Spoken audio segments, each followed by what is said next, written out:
Hello everyone, my name is Nikita Gaikwad, Assistant Professor, Modern College of Pharmacy, Nigri, Pune.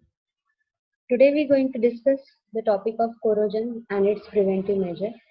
This topic is from the SY Pharm syllabus of the subject Pharmaceutical Engineering. So after watching this video, the learner will be able to define and classify corrosions, to know types of corrosion along with the preventive measures, and to know the application of this corrosion knowledge. So let us start from the definition of corrosion. So the metal when exposed to the any water or the any solvent, so oxidation reaction takes place and the metal get corroded. So that process is called as a corrosion. So the metal spontaneously undergoes the gradual destructions when exposed to the atmosphere. So in chemical terminology, such destructions of the metal is known as the corrosion. So corrosion is defined as the reaction of a metallic material with its environment which causes a measurable changes to the material and can result in a functional failure of the metallic components or of the complete system. So hence as the pharmaceutical engineering parts, okay, so we all should know the life of the metals that we are going to use for constructing and manufacturing of a different equipment. Hence we can apply this knowledge by constructing and by developing while developing the large metal equipment. So the exposure of the surface to the air, water and any caustic chemicals are responsible for the corrosions. Since the metals are the good conductors and they undergoes the electrochemical changes on their surfaces, so there are the chances of the corrosions of the metal fast. So the compound that is formed during the corrosion is referred to as the corrosion product and the metal surface is said to be corroded. So the corrosion media are generally the liquids, mostly the aqueous and the solutions, but also solids and the gases can also corrode the metals. So the surface changes due to the corrosions are carried through the equipment and destroy the performance and the fabrications in the due course. Hence sometimes the leached metals may contaminate the product. So the material of the construction must be resistant to the corrosions. This is the first criteria while developing any equipment and the erosions. Hence, the adequate attention that should be paid while selecting the materials for constructions of the any equipment. So there are the two types of the corrosion. First is a dry corrosion and second is a wet corrosion. So the dry corrosion, it involves the direct attack of the dry gases, for example air and oxygen, on the metals through the chemical reactions. So as a result and the oxide layer is formed over the surface and these types of the corrosion is not common. Generally the wet corrosion is a very common because it is due to the attack of the aqueous or the strong or the diluted acid and the alkaline solutions on the metal through the electrochemical reaction. So the moisture and the oxygen are generally responsible for the corrosion. So this type of the corrosion is a quite common. So where should we can apply this knowledge of the corrosion? So it is helpful in the certain areas to prevent the problems. For example, while tablet punching or the tablet compression machines, when there are the dies and the punches. Okay, so in that is made up of the metals. So in the compression of the tablet, dies and the punches should be free from the rust and the corrosion. Okay, chromium plated dies and the punches are used generally for the manufacturing of the tablets so that the problems such as the pits and the abrasion can be avoided. So when there is a continuous contact of the two metals, okay, then there are also the chances of the contamination and the corrosion of the metals. Second is the milling equipment. So in this equipment, the perfect fit between the moving parts should be maintained for the effective size reductions. So though the corrosion does not affect the performance of the mill or the product, so the surface imperfection do not facilitate the proper cleaning of the equipment. Hence the associated problem persists.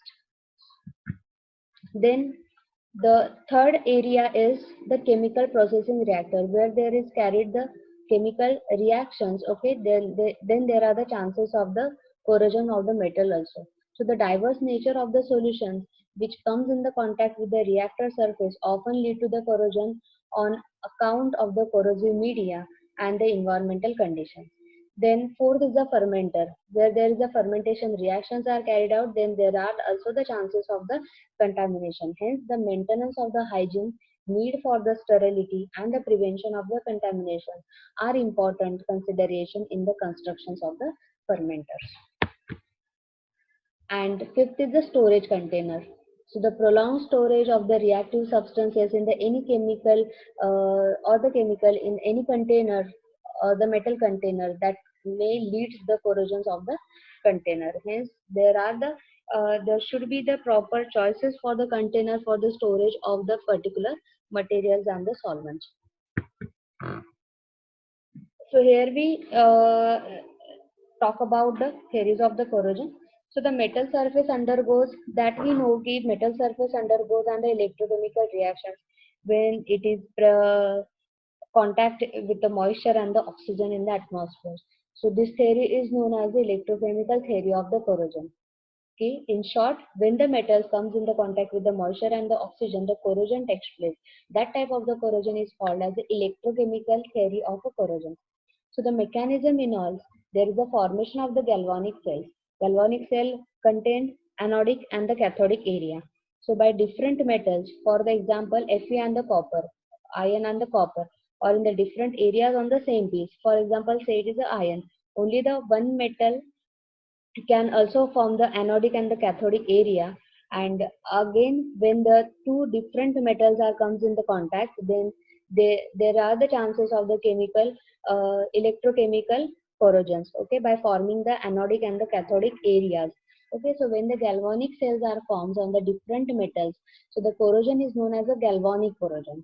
And these reactions are illustrated using the metals in the presence of the electrolyte solution, such as a hydrochloric acid. So this is a simple metal piece or the iron piece, okay, which is dipped in the electrolyte solution for say for the hydrochloric acid. Okay, so when this iron piece comes in the contact with the electrolyte solution, okay, it releases the electrons, okay, by along with its positive ions. So when there is a continuously release the electron along with the positive ions, then that part or that area is corroded due to the oxidations. Okay, and that is the anode because it release the electrons. Okay, and by gaining the electrons along with the hydrogen ion which is formed in the electrolyte solutions, the bubbles are located on the particular area or adjacent to the anodic area. So that area is called as a cathode. So here the electrochemical reactions are illustrated by considering the corrosion on the piece of the iron in the hydrochloric acid. So the anodic and the cathodic areas are formed on the surface of the iron, which is owing to the surface imperfections. So this is called a localized trace or the grain orientations, inclusions in the metals, or due to the variations in the environment. So numerous tiny reactions may occur on the iron metals. Okay,